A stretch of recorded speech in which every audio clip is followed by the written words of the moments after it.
Here we go. That's something new.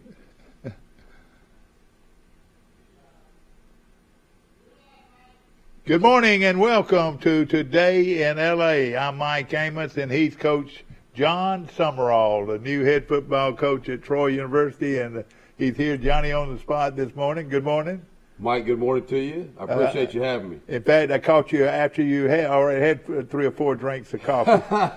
Yeah, we've been up and at it pretty strong already this morning. Not a whole lot of time to lay around and rest. We get up early and get going. Well, we're going to get right to it because we want as many minutes as we can have this morning with Coach Summerall. He's a busy guy, and Coach, welcome back to Troy, and we're excited. I hope you're as excited as we are. Thank you so much, Mike. We're also very excited. Me, my wife, my family, we could not be more thrilled to be back at Troy and representing Troy University with the mission of getting Troy football back to a championship level. That's kind of where we're focused. Well, first of all, there's some people out there that don't know you. I remember when you were here before, and you made a name for yourself. Everybody knows, that are close to Troy definitely know your name and know who you are and what you've done for Troy already.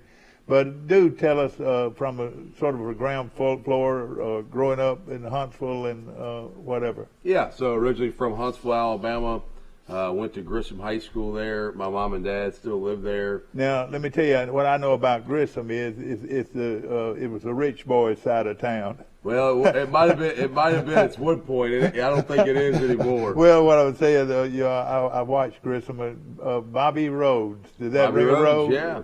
Bobby at one time was the coach at Grissom. He went there when I was there. When I was there, was a game Ronnie Massey. Yeah, I remember. And Ronnie, my senior year, we went to the state semifinals in 6A at the time, which used to be the biggest classification. We lost to Hoover. Yeah. We went 12-2. One of the best teams ever up there. One of the better teams they've ever had at Grissom High School.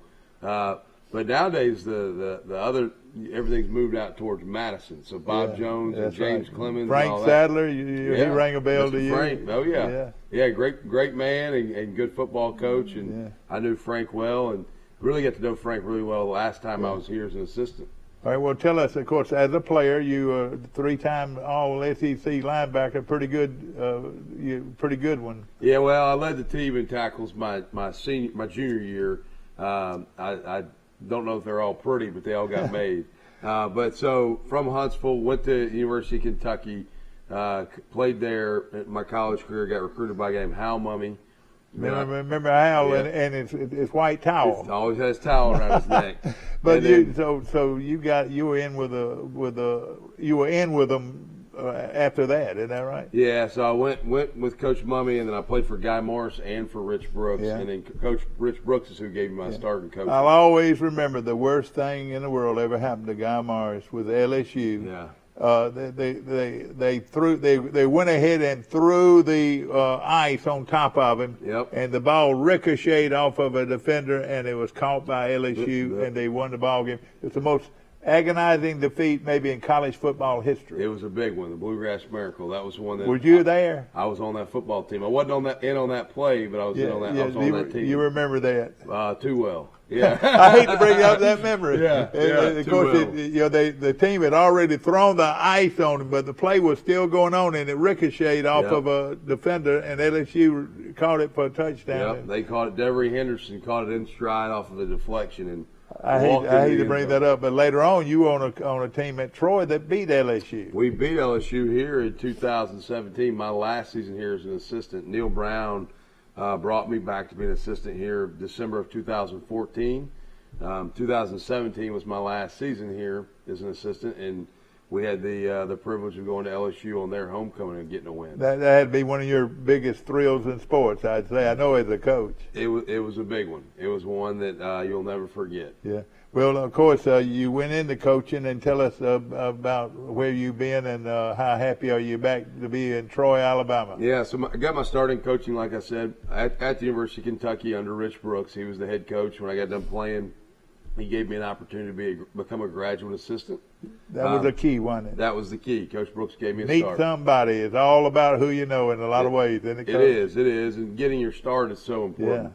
Yeah. So Coach Brooks I worked for 2 years, who is a great mentor and friend. I went from there to the University of San Diego for 5 years. San Diego. Yeah. Who was coaching out there then? The head coach there was a guy named Ron Carriger. Ron had coached at UCLA for Terry Donahue and Bob Toledo. Remember Terry Donahue? So went there for 5 years with Ron. When I moved there, I didn't know the difference between San Diego and San Francisco. I'm a down home, deep south guy. You probably said to yourself, well, these football don't seem like they care much for it. It's different. It's different. It's a different compared to the South. The level of importance is different. Yeah. So I was in San Diego, California for 5 years. My last couple of years, I was the assistant head coach and defensive coordinator. Then I had the opportunity. That was a great experience, wasn't it? Great experience. Yeah, my last year, 3 of the years I was there, we went 9-2. Oh boy! Back when you only played 11 games. Yeah, exactly. And so then, from there, I went to Tulane University in New Orleans. I was the co-defensive coordinator there for 3 years. Who was the head coach then? Coach? A guy named Curtis Johnson. Okay. CJ is the receivers coach. Yes, exactly. There you go. So Good morning. You're on Today in L.A., Coach. Summerhall is on our show this morning. Hey, morning. Mike Amos calling in from Grayton Beach, Florida. He's trying to get his kids off school, I'm sure. Coach John Summerhall, Mike, new head football coach at Troy, and we're excited about him. I know you are. Hey, Mike, how you doing, man? Yeah, congratulations, Coach. I just got back from New Orleans, so I'm a little tired. I had a wedding down there this weekend. I know you used to coach at Tulane, so you're very. He had just mentioned that right as we speak. Yeah, you were right on time, man. We were just talking about Tulane and New Orleans. That was sort of an interesting place to play, wasn't it? It was coach. At that time, it was very interesting. We played in the Superdome back then. Yeah, that's right. And then my last year there, we transitioned to Yulman Stadium, which is the new stadium on campus down there. And a lot of people don't even realize that stadium's there. They haven't been playing long, have they? Haven't. It's probably been. I guess we opened it in 2014. Yeah. And where after Tulane did you go? That's when I came here. Right, when you came here. December of 14, Neil hired me. Sort of a difference in environment, wasn't it? It was an upgrade, yeah. This is a place where football matters, and a place that we were grateful to be at. This town, this community really embraced me and my family, and we felt at home here and fell in love with it. And we were here for those 3 seasons with Neil before going on to Ole Miss and then going on to Kentucky. O'Neal made a real impact, I know, on your coaching career. Of course, he gave you an opportunity to coach at Troy, but he's grown, he's grown in certain capacities, and you've grown in so many capacities.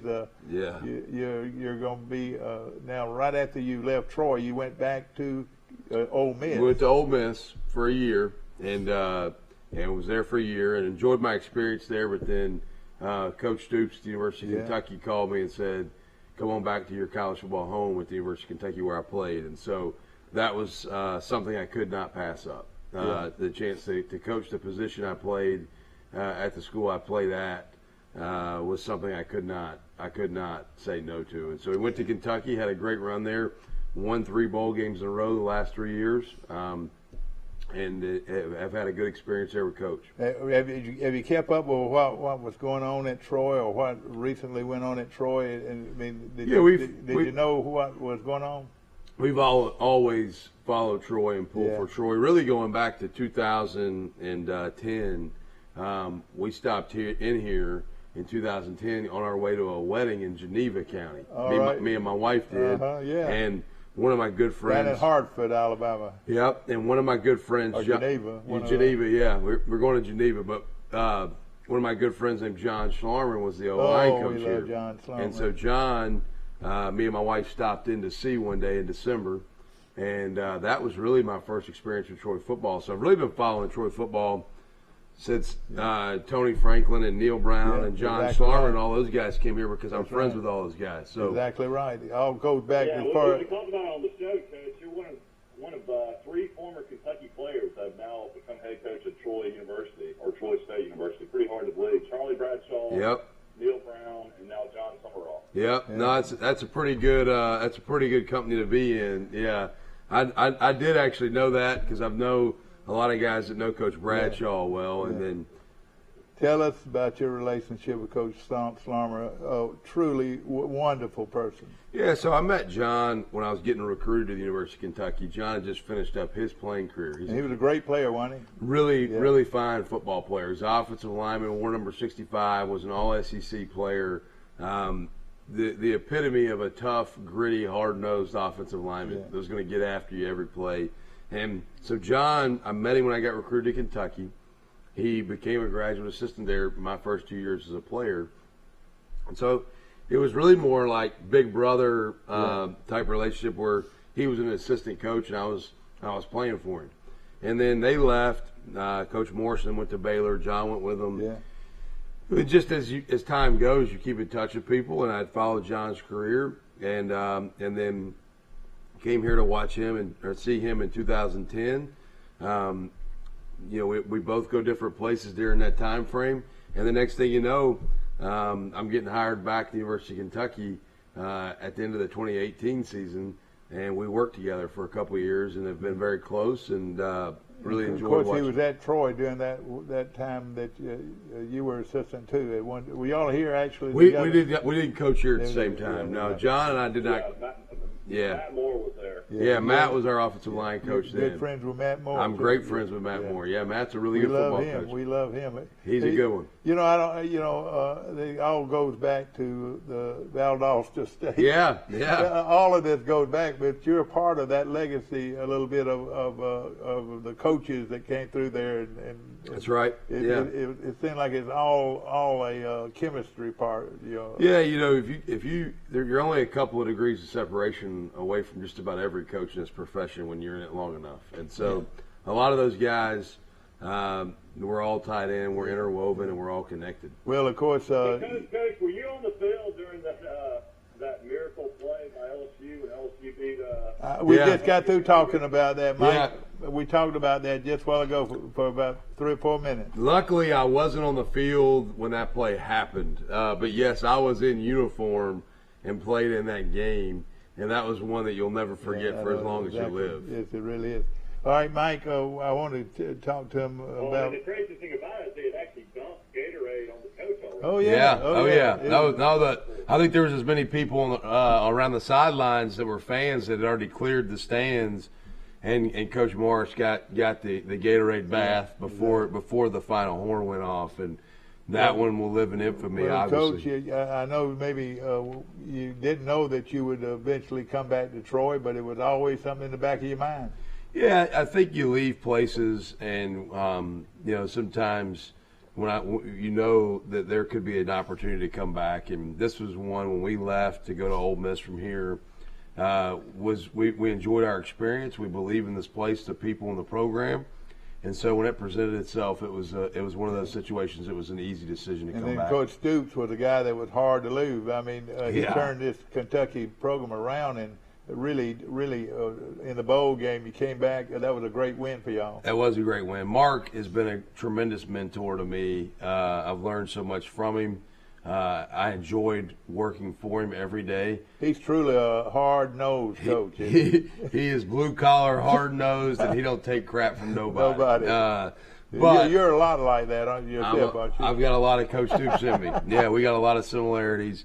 Coach has really changed the perspective of what that program is. I mean, we've won 4 straight bowl games now. I believe he's been to 6 in a row now. He's really built a name for himself, I tell you. Yeah, I mean, we just finished 10-3 and 5-3 overall in the SEC, and second in sole possession of the SEC East behind Georgia. Yeah. That hadn't happened many times at the University of Kentucky. I want to get to this big game in a few minutes. But first of all, have you got in here and you named much? Have you who's going to coach with you? Yeah, so we've hired our offensive coordinator. That's Joe Craddock. Joe was formerly the offensive coordinator at SMU and at Arkansas. Yeah. When they were at SMU, they walked into a team that was in the bottom 15 in the country in offense, and by the time they left, they were 8th in the country in total offense. Remember that. With Chad Morris. And then they went to Arkansas. During their time in Arkansas, they only got about 20 games to try to get turned around. And a lot of that Arkansas roster that Sam Pittman's winning with right now, Joe and them recruited. Yeah. So he's done a good job. Joe's from Birmingham. He went to Briarwood. And remember that. So he's got a lot of. I remember when he played at Middle Tennessee. Yeah, he played at Middle Tennessee against Troy. And, those Yep. And our defensive coordinator is going to be a guy named Sheil Wood. Sheil comes from a similar system in Shree that I've come from on defensive terminology and philosophy. And Sheil is most recently the co-defensive coordinator at Army, who's been really, really good on defense the last 4 or 5 years. Yeah, I remember that. Of course, credit. So I guess Joe kind of is a Franklin guy playing for him in college, and then Chad Morris. When he was at SMU in Arkansas, did Chad Morris call the plays, or did Joe call the plays? Yeah, so Joe called the plays at SMU in Arkansas, other than the first year at SMU. First year at SMU, Chad still called it. Yeah. Then after that, Joe called the plays. So Joe is a Dabo Swinney, Chad Morris kind of lineage. And then after Arkansas, Joe went to UAB and worked the last 2 years for Bill Clark. With a guy that I want you to know the name, of course, is Bryant Vincent. Yeah, I know Bryant. Coached right here in high school for 5 years. And I know Bryant very well. Outstanding coach. Yeah, I know Bryant very well. Bryant and I are good friends. Yeah, and I was wondering about that. Craddock played for Fred Yancey. Yep. Legendary program at Briarwood. It's funny you say that. I know, Coach, you recruited a lot of great players out of Alabama to go to Kentucky recently. That's a pipeline that a lot of people probably didn't think all these kids would leave the state of Alabama and go to Kentucky. You've had a great success. We have. I want to say one thing. One thing you just brought up that I think is important is Joe, when he was getting interviewed the other day in his introduction, they asked him who his biggest mentors were, and he said Coach Yancey, which Coach Yancey's a legendary coach out of Mobile. He eventually came out of Mobile. I remember when he was coaching down there years ago. Yeah, and so Mr. Yancey's a tremendous football coach. And also to answer your question, we have at the University of Kentucky had great success in the Deep South recruiting. We've signed multiple kids from the state of Alabama. Last year we signed a young man from South Georgia to play linebacker for us who just finished freshman All-SEC. So my recruiting ties have always been in Alabama, the Deep South, South Georgia, Mississippi, Louisiana, so areas that will make a lot of sense for us to recruit here. Well, and we're going to get involved with, and that was one of the things that was said over and over and over, was you were a great recruiter.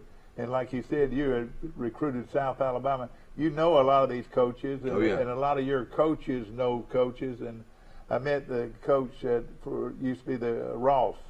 Caleb Ross. He seems like he knows a lot of the coaches. That's the key to success is to build a relationship with coaches, and they'll send you some players. It is. No, Caleb's a great part of our staff. So Caleb and I became very good friends probably 10 years ago now, but Caleb ended up becoming the head coach at McGill-Toolen. That's right, a great high school. And he won a 7A state championship.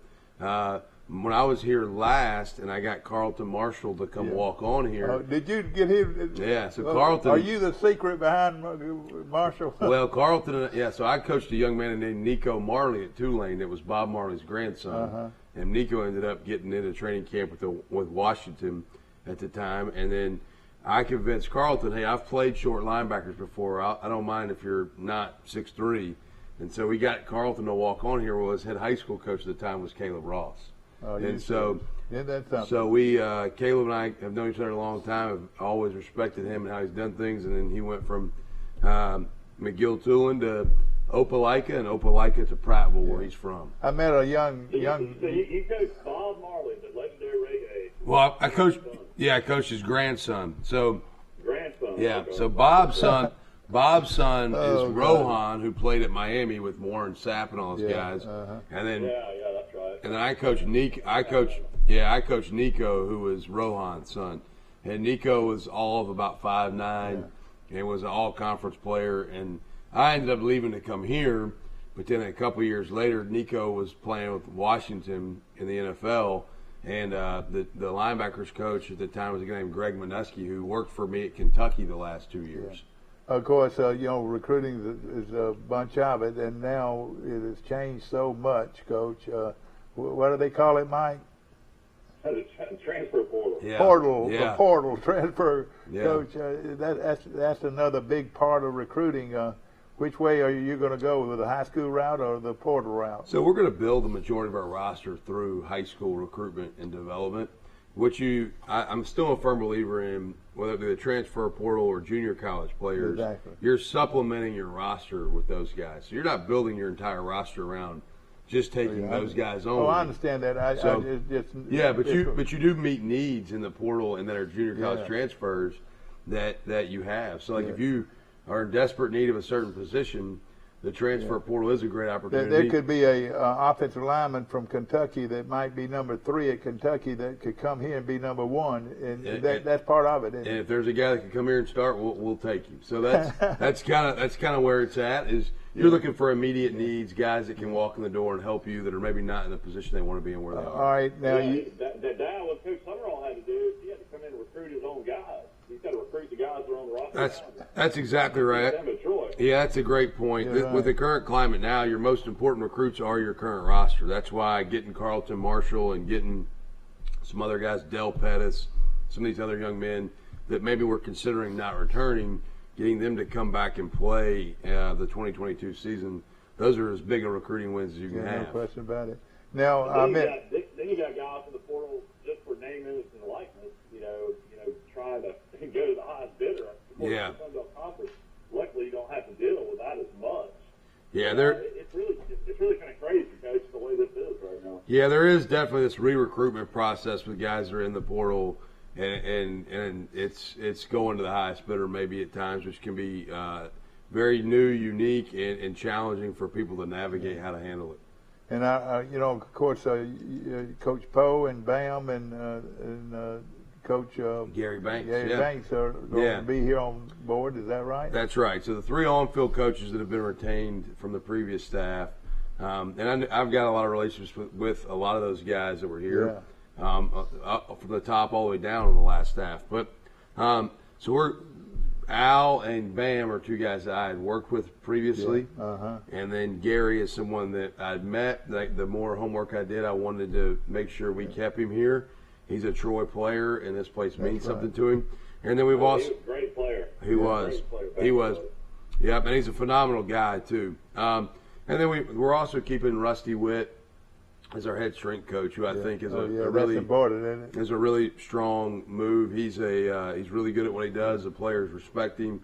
They work hard for him, and he's going to help set the tone every day with how we do things. All anybody has to look at you to know that being physical means a lot. You're going to have a physical football team. And the teams that I've seen that are our competitors, one of them Louisiana, the other one is Appalachian State.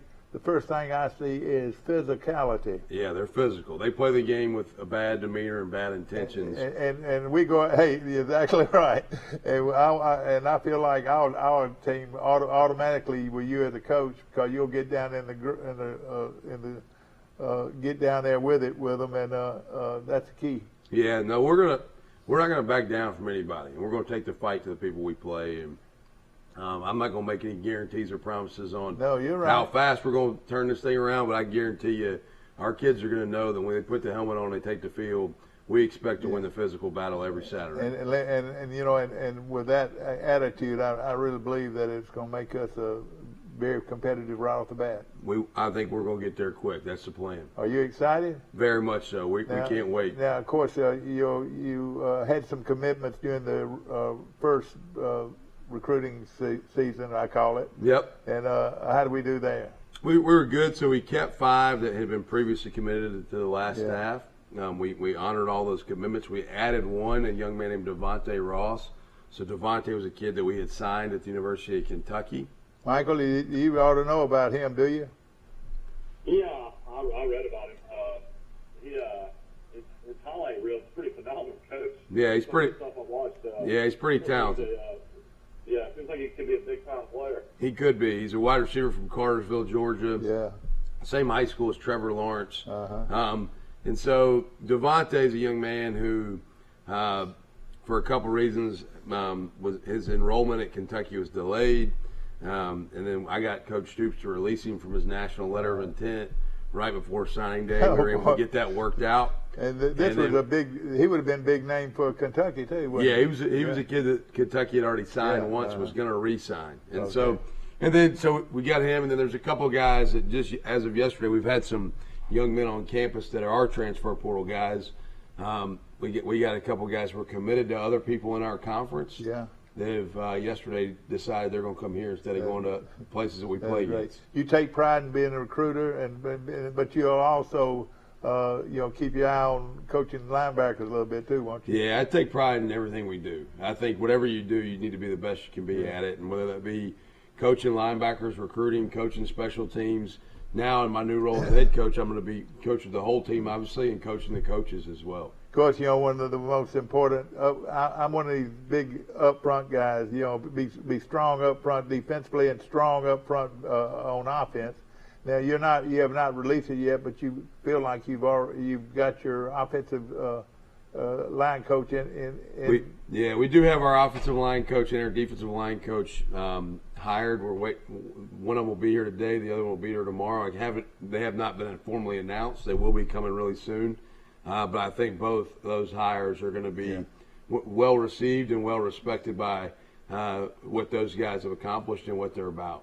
Well, I know this that before. I watched the video of you after the game. That was an unbelievable game. I watched the whole game against Iowa, and I know you got emotional when your linebacker that played for you made the game-winning interception. I know that meant a lot for you to go back and coach that game.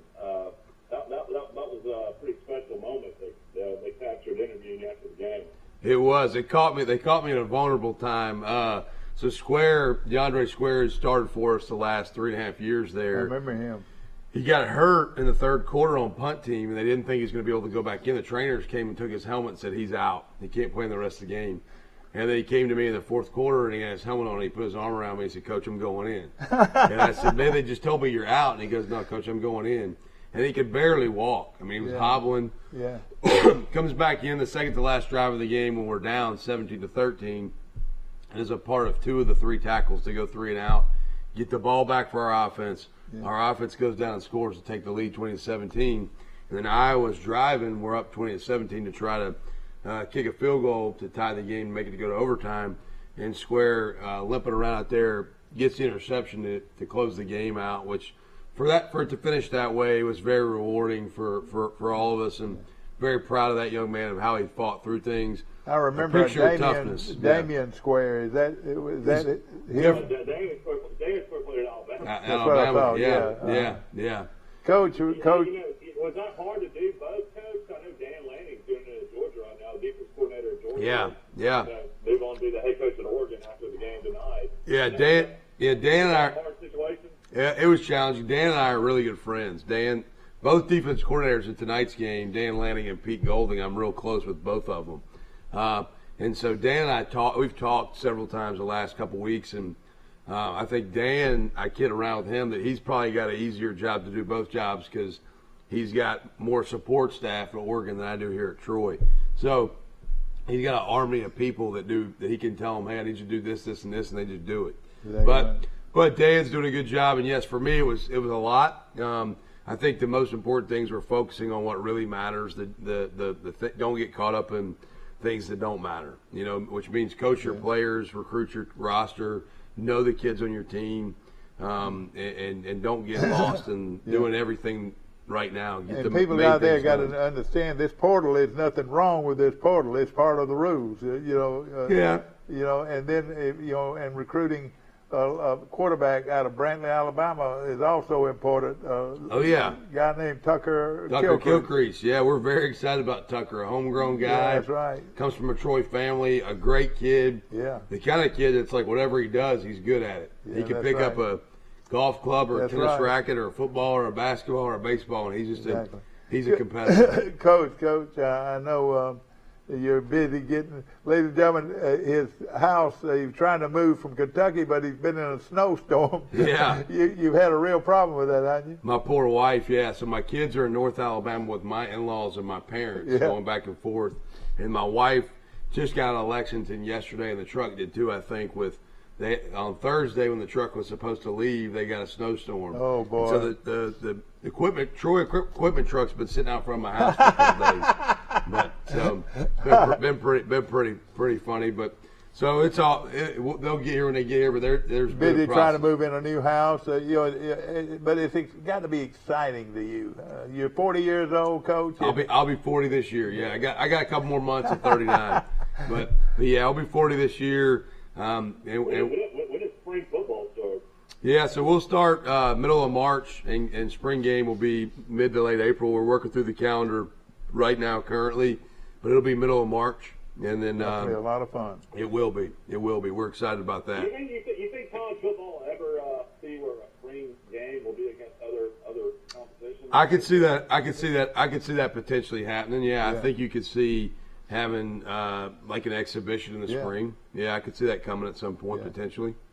I mean, I know this year being a first year, you got to have guys buy into your philosophy and the way you do things. It always. I told Dad the last 3 years were always so strange to me because a lot of the guys that were on the roster were guys that were part of the 10-win, 11-win, 10-win season. It always kind of amazed me, the difference in games. The first year, I guess after Coach Brown left, Troy scored tons of points, and just couldn't stop him by defensively. And then the last couple of years, defense has been really good for Troy. I don't know what it came down to that was different, but I'm just hoping, these guys will buy in and do things with, what Troy was doing when you were there before. Yeah, well, we're going to create a culture that they're going to want to be a part of and believe in what we're doing.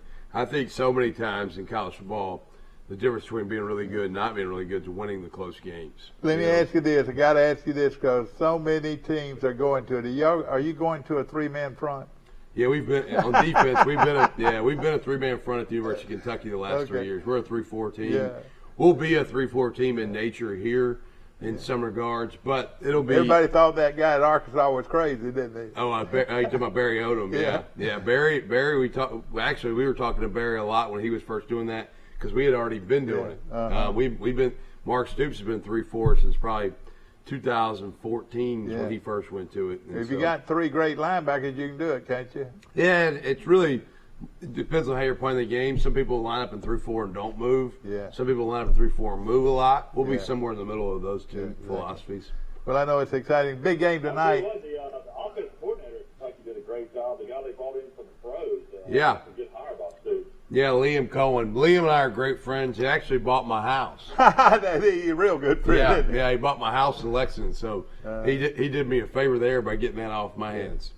Coach, they have a quarterback in Kentucky, Dad, that eats the whole banana. God, I know he was crazy because that is one hard-nosed dude. I've never seen a quarterback in the SEC with that kind of mentality. He runs the linebackers over all the time. And he does, like you said, he does eat bananas with their peel. Oh, God. My son. God. My son was hanging out with his buddies, and he had seen Will Levis do that, so he thought my 8-year-old son thought he should do that. So he did that with his friends one day, and everybody thought he was crazy. But you take Levis away. Levis was the look-to guy to fire his team up. No, Will had a significant impact on our football team at Kentucky, and he's a young man that was a transfer portal kid. He was at Penn State, was the backup, wasn't able to become a starter there, and he comes to us, and all we do is go 2-3 with him. Isn't amazing? I tell you what, that running back y'all had too, Rodriguez. Yeah, Chris is a good player. Chris, if you put him in a foot race with most other running backs in the SEC, wouldn't win the foot race. But then he's a physical battering ram type running back. He plays physical, and he's not a whole lot of fun to try to tackle. Do you like your quarterbacks coach right now that you've got? Have you been able to look at them? We've started. I mean, I've got to know all of them. We've been communicating with all the roster and the players. They'll start school Wednesday. Our first team. That's right. Our first team meeting of the spring semester is tomorrow. Yeah. So I haven't really worked with any of them yet, but I've started to get to know them all. And I think all of them have strengths that we can play to and help put them in the best position to be successful. And really just want to see how they grow and develop and their level of buy-in to what we're asking them to do. And I think they'll help us. On 85 scholarships, you're allowed 85. Do y'all have anywhere close to that on your roster? Yeah, I'm actually a little more close than I'd like to be. I wish I had more room to maybe add some more players. Right. The number when I got here was pretty tight to begin with. Yeah. And so I haven't been able to add probably the number of players I'd like to the roster. But now, is it a one-year scholarship? Yeah, the scholarships are 1 year renewable, and obviously they're not performance-based. They're really just as long as you do right off the field, those scholarships get honored. But yeah, so we are a little bit tighter on our roster number than I'd like to be. I'd like to have more room to go out and sign a few different kids, but that's something that was already kind of set in place before I got here, and so we'll adapt and adjust. Yeah. Well, you gave me 30. That's one thing you can never argue about the recruiting grounds you're in. I mean, Georgia, you got Florida Panhandle, you got Mississippi junior colleges, you can drive 300 miles and some of the best. It's a great recruiting ground. Yeah, for a 5 or 6 hour radius from where we sit right here, there's a lot of good football players, and when they come on this campus and they see the stadium and they see the north end zone building, it's easier for them to see that football is important here. And so we will win at home. We'll recruit the entire state of Alabama first, then we'll recruit, like you said, the Florida Panhandle, the state of Georgia, Mississippi junior colleges, the Louisiana will also be involved in that mix. So we will recruit the Deep South region really thoroughly. Well, of course, I tell you what, not that the Sun Belt wasn't already tough, but now you're going to add Marshall, Southern Miss, and James Madison, and the Old Dominion. All of those are good programs on the coast. The best non-Power 5 conference is going to be the Sun Belt football. Yeah, it's definitely taken a step up. It started to trend that way. I felt like in the early, 2013, 14, 15, kind of coming, you could see that coming. And with the additions, it does make it only better. Yeah, it really does. Coach, we've gone overboard this morning. And Wiley Sanders Truck Lines appreciates you so much, and all of our sponsors. Coach, going into tonight is a big night of college football. I don't know if you could have put two better football teams or two of the best football teams together for a championship. I believe they've done it. They have. Alabama has been, ridiculously consistent over the last several years with Coach Saban's done. And then Georgia is as talented as anybody there is, roster-wise. Yeah. We did not play Alabama this year. We did play Georgia. And it'll be a heck of a football game. And round two of these two guys playing will be fun to watch. It really will. You going to get with your staff? When you're growing up in Huntsville, you're in Alabama or Auburn? I'm going to plead the fifth on that one. Well, let's just say this. I know growing up in the state of Alabama, you're either one or the other. Yeah. No, I'll just say this. I like Gene Stallings. Yeah. I like Gene Stallings too, no question about it. And Coach, it is a real delight that I appreciate you coming this early in the morning. And ladies and gentlemen, Coach John Summerhall, the head football coach at Troy University. And Coach, I'm ready, man. I'm getting ready. I'm already fired up, Coach. Thank you, Mike. We're glad you're with us. And Coach, we look forward to you coming back on this show on numerous occasions. And we'll send the whole staff over at some point for you. We'd love to, Coach. That would be very important. You got it. Thank you so much.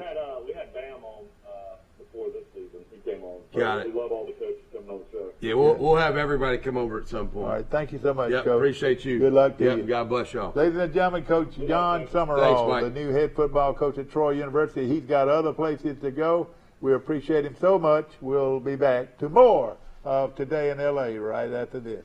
It's the Big Finish pre-owned sales event. 120 used cars, trucks, and SUVs. $2.5 million in inventory. Starting at $2,995. Down payments as low as $29. And payments starting at just $99 a month. Shop at PremierTroy.com. Or come see us. Nobody beats a Premier deal. Nobody. I wish you could taste how much better food tastes when cooked on a Green Mountain grill. But I can let you in on the reason that's true. Our pellets contain water, so they create steam while you cook, keeping your food moist. Does a gas or charcoal grill do that? I think not. Come and see us at Southern Grill and Patio just off the square in Troy. More Force, we've been through a lot this year, from saving Christmas to facing some of our most nefarious foes. Like the leprechaun. Like the taxman. Or the overpricer. And we defeated them all. So no matter what villain comes for our customers, they'll have to come through us first. We'll keep slashing our prices on new vehicles and beefing up our certified pre-owned selection. All just a click away at MitchellNissan.com. So whatever they need, the More Force is prepared. More Force. MitchellNissan.com. More, it's what we do. Life is hectic enough without worrying if your lights will stay on or if there's hot water for your child's bath. So count on natural gas to keep the energy flowing, even when the weather is unpredictable. Natural gas is always there to keep your home warm, showers hot, and food cooked to perfection. That's why America has relied on safe and affordable natural gas for more than 150 years. And we will be here for you and future generations too. You can count on natural gas from Southeast Alabama Gas District. It's the Big Finish event going on now at Premier Chrysler Dodge Jeep Ram. Save up to $10,000 on new Ram 1500 or new Jeep Grand Cherokee. Save up to $10,000 during the Big Finish event at PremierTroy.com. Nobody beats a Premier deal. Nobody. All right. Back to our show, ladies and gentlemen, brought to you by A1 Services. Terry Moat said whether or not it's too cold or too hot in your house, he can take care of all of your air conditioning and heating needs. At A1 Services. He's proven it over and over again that if he says he'll be there, he'll be there. Wise Office Supply for all your office supplies. There's no question of the place to go is Wise Office Supply right here in Troy on South Brundage Street. Mike, you can't hardly get any better than the response that we've received from Coach Summerhall this morning. Yeah, I mean, he's a guy that I'm sure you'd love to speak to and talk to. He's a fiery guy, gets you excited about the future of Troy football. And, it's just like I said, these last 3 years have been tough. Troy's struggled and, lost a lot of close games and was right around 500. And Coach Summerhall was a part of that Neil Brown stuff that led Troy to 10 wins, 11 wins, 10 wins. I mean, it's exciting to see what the future is going to bring. It looks like the staff coming together. We know more about that. Looks like, Alpo, who's been at Troy, Brown, and under Lindsay, and now Summerhall. Really great secondary coach will be back. Gary Banks, who was in his first year as receivers coach last year under Lindsay, will be back. Great player as well. And then Bam Harmon. Bam, longest tenured staff member at Troy, was under Neil Brown all those years. Bam. Maybe under Coach Blakey a year, maybe. Mike, under Bam, a lot of people say this. A lot of people say he's the best defensive lineman ever to play in the SEC. He was that good. Well, he was academic all-SEC linebacker and all-SEC at Florida. He was a great linebacker. I want to say he originally started maybe 1 or 2 years from Blakey's staff, went on to Neil Brown's staff. That's right. Was part of 3 years of Lindsay's staff, and now part of Summerhall's staff. He's been a Troy. He sure has, and a good one, no question about it. I love this chemistry. Exciting times, for sure. This is what the fan base has been dying to see. Some passionate, leadership, and a guy that I think we can really rally around in Coach Summerhall. No question about it. And he's a hands-on guy too. I like that about him. He'll if he needs to talk to the linebackers, or if he needs to talk to the down lineman, he's the kind of guy that'll get his nose a little red sometimes, button folks, And we didn't mention Coach Cross and Troy's basketball team have already won more games this year than they won all of last year. Coach Cross' team is playing phenomenal basketball. They're 3-1 in the Sun Belt. They're now 12-5 on the year, which Troy has not won many games of basketball over the last couple of years. Yeah. Troy beat App State 68-53. They're a 1.5 point favorite going into that game. And apparently, you told me you went to the game and Troy had four players that couldn't play. That's right. Still won by 15. They had 4 players that tested for the virus, and they could not play. And I think one of them, they're going to get one of them back for this week, but I think the 2 of them are going to have to sit again. So, Troy's 3-1 in conference, could be easily 4-0. They lost a heartbreaking game at Texas Arlington where Coach Cross was at for 20 years. Mm-hmm. Troy led by about 5-6 points, about 3 minutes left in that game. I'm gonna say something. Another big win over Coach in Carolina on Thursday. Yeah, I'm gonna say something. About Coach. Bless his heart. He had to put up with all kinds of people. Trying to identify himself as a good basketball coach. Well, there was no question in my mind that he was a good basketball team, but he never could get his chemistry right. Let me tell you this. Two things that I've noticed about this team. First of all, they have a lot of depth. They can bring in 5 new guys and won't miss a beat. And they've got 15 players dressed, but at least 13 of them are players that can come in and be a part of your team. What this team does, maybe better than any team, Mike, I've ever seen at Troy, is play defense. They're not the best they're not a great 3-point shooting team. If they were, they would be tough if they were. But they are a good rebounding team, and they play defense. And and as long as they do that, I believe they're going to win a lot of basketball games. Yeah, after the DD had 11 points, Duke Dean had 9, Nick Stanton had a great game, had 8 points, 12 rebounds. And see, number 10, yeah. 24. Destin Williams had 7 points, 4 rebounds.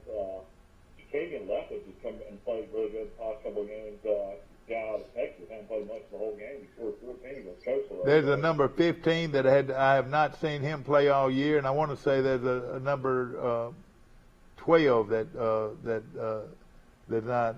Chandler Waters scored 10 points. He's been consistent for Troy. Christian Turner scored 8. Ruffy Miguel scored 6. Chandler Turner scored 3, and Eugene Christopher scored 2. But Troy had balanced scoring, and man, it's exciting to see basketball back playing and winning again at Troy. It's been a long drought, but how was the attendance? Was the attendance any better? It was better this Saturday than it was on Thursday. Thursday's attendance was not good. Of course, Troy's student body it surprised me.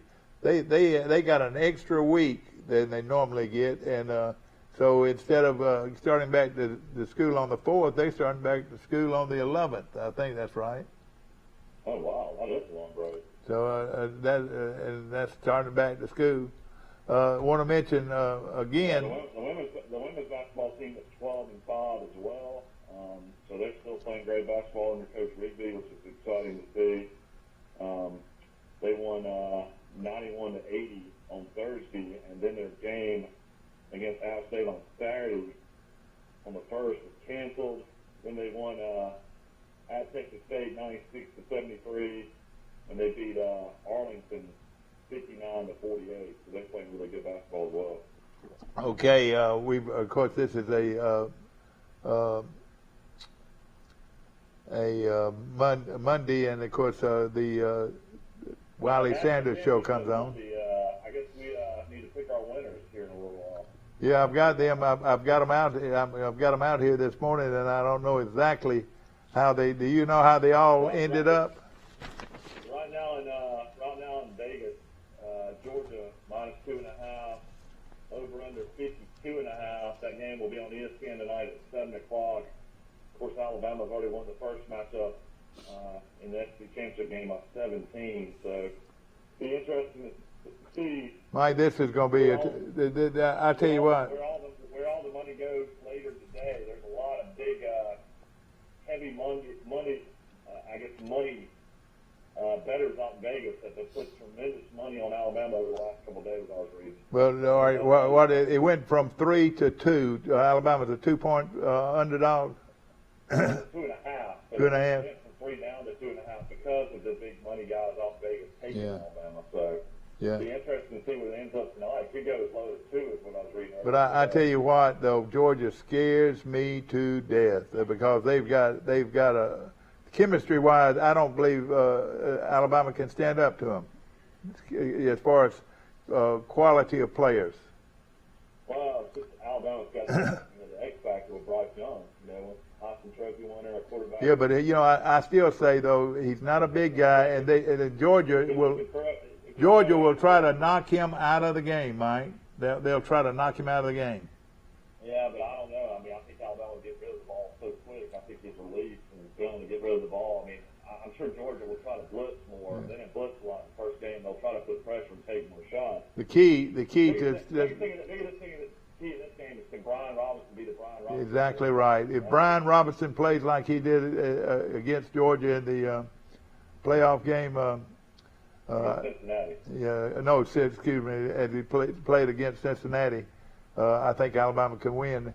It's going to be a great football game, and I hope everybody's excited about watching it at your whether or not is you watching the game with a lot of people or just one person. I ain't got to have a house full of people to watch that game. I'm excited about it. Well, it's one of those things where, it's strange to have two Southern teams heading up north, to Indianapolis to play a game. Yeah, I know it. It is funny. Yeah, right. And the weather is absolutely miserable up there. I think it's going to be like, I think today the high 15 degrees. Oh, gosh. Oh, me. In the low, I think the low tonight is like 9. Yeah. Oh, no. 9 degrees tonight? It's the low tonight, yeah. I don't see how they can even move with the kind of weather. They're playing in a dome. Oh, I know it, but still. I'm just talking about outside activities are going to be miserable. Oh, yeah, it really will be. You won't be seeing a lot of tailgaters out there, will you? But it's one of those things where I'm sure that in the long run they'll look at this location and look at the weather and say, man, maybe we should play in the warm weather. Yeah, yeah. Of course, our show is brought to you by Premier Dodge, Chrysler, Jeep, and Ram trucks, where they got $10,000 off of the Ram trucks and the Jeep Cherokees. So you need to get by there because these offers won't last forever. And it's a great deal Jason's putting on at Premier Dodge, Chrysler, Jeep, and Ram trucks, where nobody beats the Ram deal. Nobody beats a Premier deal. Nobody. All right, Mike. I was at a wedding this weekend, and I was talking to a few guys that were sitting next to me at the church, and everybody was talking about Alabama basketball, and they were like looking at the scores and giving me updates. And I had this tall kid sitting next to me, and I couldn't believe Alabama couldn't beat. They're like a 14-point favorite. Missouri beat them. I was talking to the guy, and next thing you know, I heard him talking about golf. He was sitting next to another guy. And it turns out the whole time I'm sitting next to Davis Love's son, Drew Love, the Hall of Fame golfer, Davis Love. And we were talking about Alabama golf, and of course, I mentioned I was like, isn't Hunter Hamrick, the assistant coach, golf coach at Troy? That's Alabama now. And he said, yeah. He's like, I played with Hunter. He's a great player, great guy, this and that. And it's just crazy. Who you run into, and Drew Love and his dad. Davis Love, Yeah, Davis Love. Yeah. And Drew Love won that father-son golf tournament that Tiger Woods and his son almost won. Yeah, yeah. The one that's on NBC. But yeah. Drew Love was also an All-American in Alabama, but his dad, of course, was a great All-American player in North Carolina, and is also great friends with Michael Jordan. Yeah. You can only imagine who this kid is met in his life. No question about it. His dad being Davis Love. No question about it. Mike, super nice guy there. Yeah. Mike, let me ask you this. These bowl games, do you know who won every one of them? Yeah, I got it. All right. Coastal Carolina, Northern Illinois. Coastal Carolina won. App State, Western Kentucky. Western Kentucky. All right, Western Kentucky won that game. Oh, all right. Won by 30. Yeah, boy, they got a great quarterback. Detroit play them next year. I think the quarterback graduates. I got all the bowls. Middle Tennessee won 31-24. Wait a minute. All right, BYU and UAB. Okay, I'll just go down to what I've got. All right. Tennessee won 31-24 over Toledo. Northern Illinois lost to Coastal 47-41. Western Kentucky beat App State. Only loss for the Sun Belt was App State. Western Kentucky won 59-38. Fresno State beat UTEP 31-24. UAB had a huge upset and beat BYU 31-28. Yeah. Liberty beat Eastern Michigan 56-20. Liberty, okay. You know who just transferred to Eastern Michigan? Who? Troy's former quarterback, Caleb Powell. Oh, did he? He's at Western Michigan now. Eastern Michigan. Eastern Michigan, okay. All right. Utah State upset Oregon State 24-13. Louisiana Lafayette beat Marshall 36-21.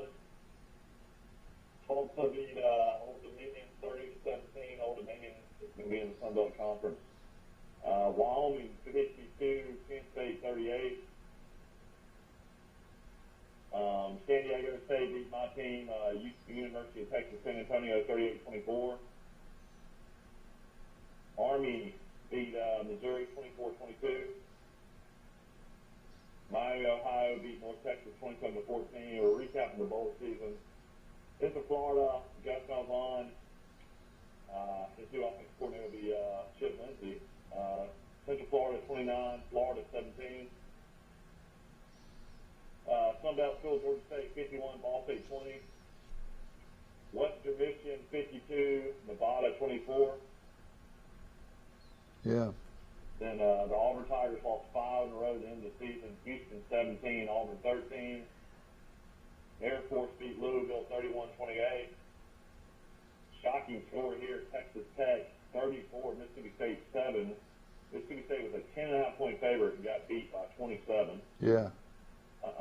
Neil Brown played a respectable bowl game. Minnesota 18, West Virginia 6. Then you had Maryland destroyed Virginia Tech 54-10. Clemson beat Iowa State 20-13. Oklahoma beat Oregon 47-32. South Carolina beat North Carolina 38-21. Purdue beat Tennessee in a heartbreaking game 48-45. Michigan State beat Pittsburgh 31-21. Wisconsin beat Arizona State 20-13. Wake Forest beat Rutgers 38-10. Central Michigan, shocking game here, beat Washington State 24-21. Alabama beat Cincinnati 27-6. Georgia beat Michigan 34-11. Arkansas beat Penn State 24-10. Oklahoma State came back and beat Notre Dame 37-35.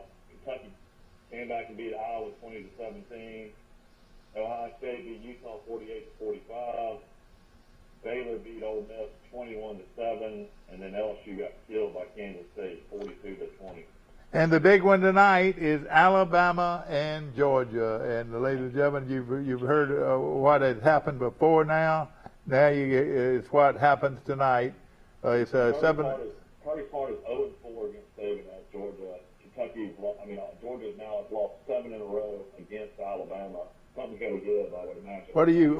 What is your feeling, Mike? Who do you really like? Well, I feel like, Georgia's going to look at the tape, and I think Alabama fans, are going to really realize the difference in Mechie being on the field with Jamison Williams, a wide receiver. Jacoby Brooks was playing a lot better, had a big catch against Auburn, and had some good catches, big touchdown catch against Cincinnati. But Alabama losing Mechie, I think, is going to hurt. All right. I think Georgia will be locked down on Jalen. All right, Mike, let me put you on hold right now. Good morning, you're on Today in L.A. How you doing? I'm doing great, Mike. How you doing? Max, hey, how you doing? Max Howell's on the phone, and let me put you on hold and get this straight, I think.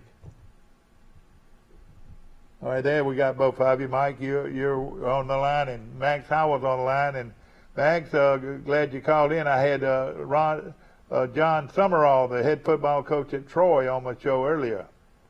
Great. Is he adjusting in? He's already got his staff lined up? Yeah, well, it looks like it. He's got I think 6 hires so far. He's offensive defense coordinator.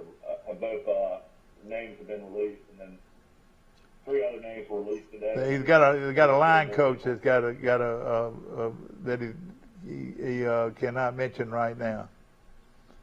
But which one of those guys did you take from UAB? Was it the defensive coordinator? Offensive tight end coach Joe Craddock.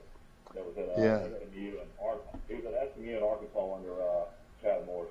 And I think it's going to help these quarterbacks because he was an actual college quarterback himself, and the guys before were not actual quarterbacks. Well, the key to it is getting the talent there. They got to upgrade their recruiting. That's right. That's where it all starts. The league's gotten bigger and stronger, and they're going to have to, they got to make a step forward. I'm sure he knows that, but I hope they can really jump out there and use the portal and get some transfers in there that's had some good experience at larger universities. Yeah, no question about it. He already said his scholarship limit was already limited. He said he's close to already That's going to mess you up with the portal. Just remember, guys, those are one-year contracts. You make that adjustment. That's what I said. I thought it was. He did say that. Yeah, you're right. And you're right. It's you're on 1 year scholarship. But you know, there's a lot of fine young men still on that Troy team, and you know, hopefully, of course, they've got their great linebacker is already committed to come back, Marshall, who 140. I think he's 140 tackles away from. 104 tackles. Or he's 104 tackles away from being the all-time person. I mean, the all-time list of tackles in this country. I think they said if he averages nine tackles a game, he'll be the all-time leading tackle in college football history. Yeah. Wow. Now what I mentioned. A lot of publicity out of that. Yeah. Tomorrow on our show. Max, is Kirby Smart finally gonna break through tonight? What? No. I mean, Max. What makes you think? Give me. All right, I've been asked that question around. I've been on 2 other shows this morning already. So tell me why people think that, Michael. My opinion is Alabama's got 2 offensive linemen that are hurt. They got Messi that won't play. That they'll double Jameson Williams. Brian Robinson will not be able to run the ball against Georgia's front like he did against Cincinnati. And I think with Pickens on the outside getting healthy, I mean, Georgia's got 4 or 5 really good running backs. Stetson Bennett, I don't think he's got to win the game for them tonight. They got that great tight end Bowers. I mean, I think it's going to be extremely tough for Alabama to beat them twice. I do too. I'm scared too. Well, what do you say, Max? I mean, if Alabama does, this is the best coaching job Saban's ever done. Well, I don't think there's any doubt about that. But why doubt that, Michael? I'm not going to doubt it. I'm going to take Alabama. Yeah, but I had a buddy of mine called me earlier this morning going to make 10,000 on this one. Yeah. And giving it to Alabama. Oh God. And the points. Man, I was at Caesar Sportsbook in New Orleans yesterday. I should have. Did he say? Did the $10,000 guy pick Alabama? Pick Alabama in the point. Give them and the 2 points, 2.5 points, whatever. That's going to be 3. something. Yeah. I tell you, Max. So you going? My opinion is if Alabama can run the ball like they did against Cincinnati. I mean that, yeah. I mean, I don't know if Robinson's going to go for 200 yards, but if he goes for over 100, I really like Alabama's chances. Well, I think that's what he does. And guess what, guys? He's not going to run up in the middle with his big 4 beepers. He's going to hit that tackle. Yeah, you want him to go out. Yeah, you're right. We don't want him to run straight at him. He ain't going to do that. I mean, you remember, too, even the linebackers, as good as they are, they play 4 to 5 yards deep. And Roberts 225 and gets a run to start. He's going to get 5. Yeah. He'd get 5 yards every time. And Alabama will be satisfied with that play action. Well, the key will be the same as last time. Alabama's going to try to hold the ball, don't you think? Absolutely. And Alabama's going to try to get up on them first. Georgia won't play well from behind. And they're going to try to get a couple of touchdowns in the first quarter. I look for the play action on the first snap. Boy, that's going to be a heck of a bad football game. Max, I can't think of any game in the last, or in my recent memory, or actually within the last 10 years, or maybe ever. I can't remember a better two teams playing. I was at a game 10 years ago in New Orleans, Alabama LSU rematch. Of course, LSU didn't get past the 50-yard line the whole game, but and I was at the one prior to that. I was the one when they beat. I was at the one in Tuscaloosa when they beat them 9-6 too. Yeah. That same year. Yeah, I was there too. Yeah. And I called the game in Miami for a station in Birmingham when Notre Dame came in with the same height in 2013. Alabama beat them by 40. Yeah. But I tell you what, it's going to be a great game. But do you feel like coaching will be the difference?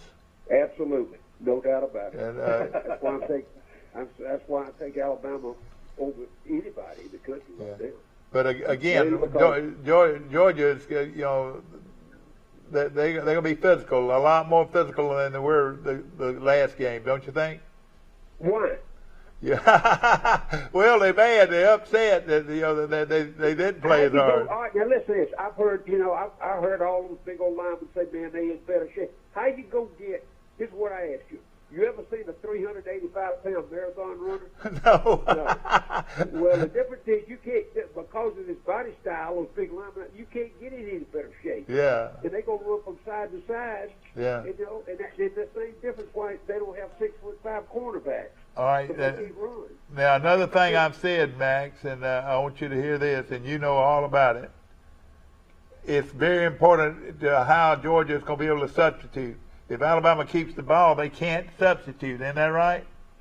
That's right. They don't. If Alabama doesn't substitute, they can't. No. I know it. So if Alabama don't substitute, then they could wear Georgia down, couldn't they? That's absolutely. Yeah. And I think Yeah. want to go for it. It'd be interesting to see what the crowd's like tonight. You got a game up north in Indianapolis, two Southern teams coming up. I imagine that stadium probably holds about 75,000. I wonder if you'll have more Georgia, more Alabama fans. Michael, it seats 100,000, and each school gets 18,000 ticket seats, just 36. So that's going to be 50,000 people there. Outside the gates, Max, they say it's 9 degrees. It's going to be 9 degrees tonight. Now, can you believe that? Well, it's indoors. I know it, but for the atmosphere of the thing, it's going to be unbelievable weather. Yeah, on the outside, it's going to be 72 inside. yeah, you're right. It does, but boy, I tell you what, it won't be a lot of tailgating going on. I don't believe. No, I doubt that. You're right. So. Max Howell, of course, one of the leading analysts in the country. What's happening at Ole Miss? Kiffin's lost his offense coordinator and his defense coordinator. He's going to rebuild a little bit, isn't it? Well, if he does, he's 6-6. I guarantee you. You know. He doesn't have a quarterback right now either. He sure doesn't. He sure doesn't. I was shocked in the bowl game that the backup quarterback at Ole Miss was that poor. Was not better prepared. Yeah, I figured Kiffin was such a great offensive mind. Well, he would have had a guy more ready. Well, they weren't counting on Corral getting hurt. Yeah. And that's why Kiffin, you got to understand. Every coach doesn't prepare, Michael, as Alabama does. Certainly we hope Bryce Young didn't get hurt, but I guarantee you they'll have something ready just in case he does.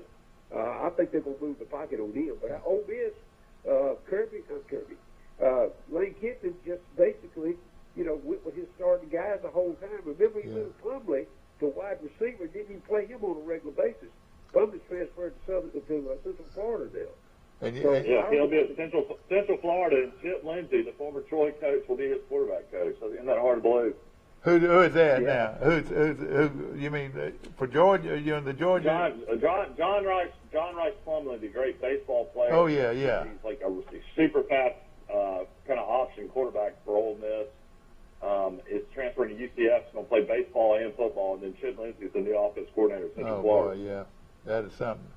That is something. Of course, Max Howell's our guest, and of course, this is our Monday show, which intervenes later on with Wiley Sanders Truck Lines show. Max, the key to the game tonight. Give us your keys to success for Alabama. I think Alabama needs to get up on them first, maybe a touchdown or two in the first quarter. Make Georgia play from behind the whole ball game. And I think Alabama's going to have some surprises. They're going to roll Bryce Young out and get him out on the corner sometime. They'll run him some. They'll pull up. I think Alabama's going to play physical, but I think they're able to pick the stunts up. I think they provide. I think here's one for you. I think Billingsley is the guy that's going. If he gets consistent and catches the football, he's a really good athlete. He's been very consistent on his catches. But they're going to use that three-man bunch on one side, roll Bryce one way, and throw back to one of them. So Alabama's going to. You think Alabama will be able to handle a three-man rush? Oh, I think so. I say, don't they just roll Bryce Young out, get him out of the run, make those kids run all night. Yeah. That's what they did before. But it's going to be a super ball game. Stetson Bennett, the quarterback that everybody's, wanting to know if it's all in his head against Alabama. He's thrown 5 interceptions the last 2 years against Alabama. I mean, I would imagine Todd Monken, who's a good offensive play caller, is going to try to find ways to make, Bennett not make poor decisions as far as throwing the going to have short passes. Yeah. I mean, if he's going to throw anything, it's probably going to be that tight end. Do you know the side? The kid out of Hoover, that's a deep threat that can win a 50-50 ball. In Alabama, I didn't even mention this. He's got 2 guys in the secondary hurt as well. So it's going to be tough for Alabama. They're missing some players. Now, number 14 and number 9 are going to play, aren't they? Yeah, Battle and Branch are going to play, but you got Armour Simpson. He's trying to come back from an injury. He played horrible against Cincinnati. They pulled him out after the first series. Yeah. And then you got Josh Jobe, who started against Georgia the first game, and he's out as well. So that's 2 guys that are not play are not going to play.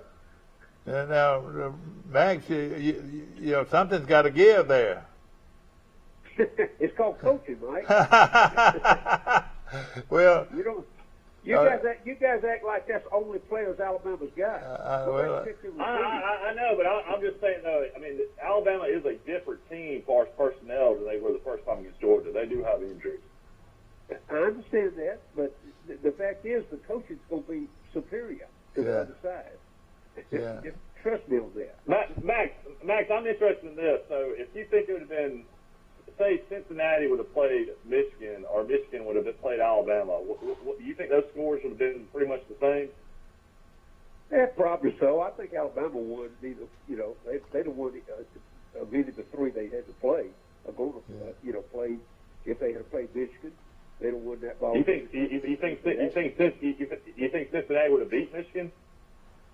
I don't know. I think they would. That's a hard call. Yeah. See, I'm not sold on that scheme. They got some good players for that level, but they gave out. They tried to play those kids 60 minutes. Yeah. And you can't do that not at that level. I still can't believe that Michigan beat Ohio State. Well, there had to be something internally. Yeah, I couldn't either. I couldn't either, Mike. Especially after watching them play. Hey, guys, Oregon beat them, and Oregon lost a couple more games too. But it's going to be a great game, Max. Where are you going to be watching it, Max? All right, Max, what's your score going to be tonight? You think it's going to be in the 30s, or you think it's going to be in the 20s? I think Alabama's up 31-21 to the fourth quarter, and Georgia gets a late touchdown. They win 31-28. Georgia's going to beat them, Max. I can't believe it. No, Georgia's not going to beat them. Oh, Alabama. Alabama's up 31-21 going in the fourth quarter. Georgia gets a late touchdown. Makes it 31-28, Alabama. 31-28. Going to be a great game, no question about it. And Max Howell has gone out and has predicted Alabama 31, Georgia 28. It's going to be a great game.